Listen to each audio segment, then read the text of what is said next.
andante de Schubert et cette musique du violoncelle, c'est une musique qui vous emporte et qui vous porte. Alors vous écoutez Radio Coteau et notre invitée est Maya Alonso, écrivaine à Lombès, qui vient de publier son 6e ouvrage, Juste un reflet sur la vitre, aux éditions Lazare et Capucine. C'est un joli nom d'éditeur, Lazare et Capucine, Maya. Oui, alors Lazare et Capucine, c'est quand même assez particulier parce que l'éditeur s'appelle Olivier de Lagauzy et il est d'origine gimontoise. C'est donc quelqu'un du pays aussi.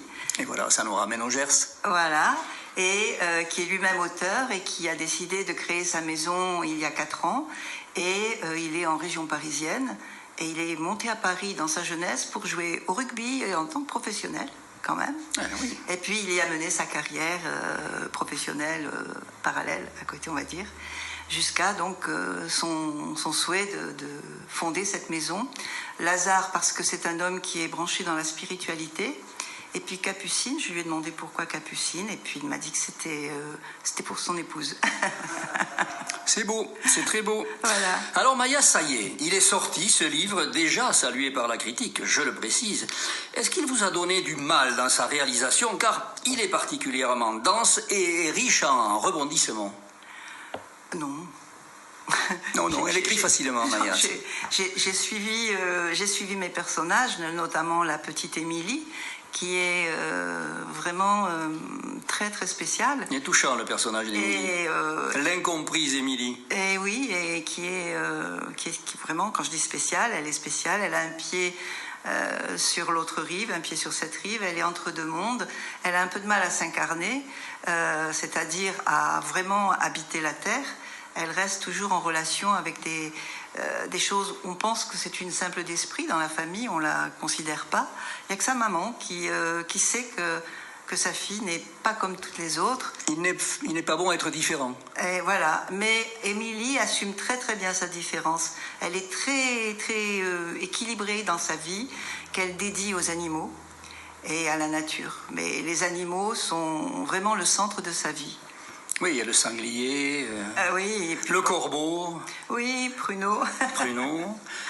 Porcelaine, c'est le sanglier. Porcelaine, voilà. C'est le sanglier. C'est la lait, c'est une lait. Alors, Maya Alonso, c'est l'histoire d'une double vie, d'une trahison, révélée après la mort de Marie. Et cette révélation fait, alors là, l'effet d'une bombe et les réactions des personnages s'ordonnent autour de cette découverte explosive tout de même. Oui, alors... Pour une remarque d'une amie, ce n'est pas une histoire d'un banal adultère, c'est vraiment une histoire assez particulière, cette double vie, ce double amour. Pascal d'un côté, qui est le mari, le père des enfants, et Lorenzo, qui est cet homme qu'elle va retrouver tout au long de sa vie, à des moments particuliers, partageant certains petits instants avec lui. Et c'est une passion... qui la renvoie en fait inconsciemment à sa perte de l'Algérie. Lorenzo est un homme marié qui aime profondément son épouse. Il en est très amoureux.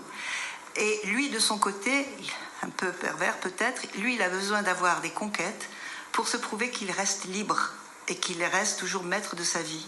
Parce qu'il est vraiment très pris dans cet amour avec Giovanna, sa femme. Et donc Marie, elle, va représenter sa bouffée d'oxygène. Et comme elle est attachante, ça va durer 30 ans, jusqu'à ce qu'il meure lui-même. Quant à Marie, elle, c'est un premier amour, mais c'est surtout, dès le départ, c'est très net, c'est très clair, il lui a dit « j'aime ma femme », enfin ma future femme, parce qu'il n'est pas encore marié. Et donc, elle sait qu'il y a quelque chose d'infranchissable. Et quelque part, elle se retrouve devant le fait qu'elle a quitté par force son pays. Et cet amour interdit, Lorenzo, c'est Lorenzo l'homme interdit. Et donc, voilà, chacun a une motivation dans cette histoire d'amour qui n'est pas une simple histoire de sens, de passion, de choses comme ça. C'est vraiment... Elle est traumatisée. Pour moi, c'est une traumatisée. Je ne sais pas si je le rends bien dans le personnage. Mais c'est vrai que c'est parce qu'on m'a posé des questions et que du coup j'ai réfléchi et j'ai vraiment compris que Marie est vraiment, et d'ailleurs dans la suite que j'écris, il y a des surprises, mais... On va pas tout raconter, on va donner envie de lire ce livre, Maya. Oui. Alors justement, dans ce roman, Oui. car c'est un roman, Oui. il y a les ingrédients qui en font le sel, il y a la vie et même la double vie de l'héroïne, il y a l'amour, il y a la mort, les souvenirs, les sentiments, les rancœurs, les passions et les secrets de famille. Mais en plus, Maya, il y a une projection vers la vie d'après, une fois qu'on a traversé la vitre invisible, l'après, l'au-delà. C'est un monde inconnu qui vous fascine, non? Qui me fascine. Je ne sais pas si ça me fascine, mais en tout cas, je suis un peu comme Émilie, j'ai un peu un pied dedans. Et voilà, alors là, c'est un vaste sujet parce que toute ma vie, j'ai eu des signes. Voilà, j'ai eu des signes qui m'ont toujours donné une vision un peu élargie de notre vie ici-bas. Et là, en l'occurrence, surtout au début, le dialogue qu'il y a entre Émilie et sa mère qui se montre très humaine et qui a peur de mourir et qui pense qu'elle ne saura pas mourir, et qui dit même un enfant sait mourir, mais moi j'ai l'impression que je ne saurais pas mourir.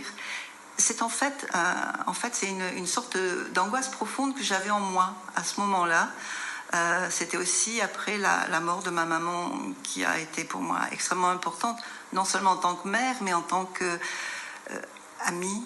Je ne sais pas comment dire, c'était un peu mon double. Enfin, on était très très proches et elle m'a toujours accompagnée sur le plan littéraire. Et son absence a été vraiment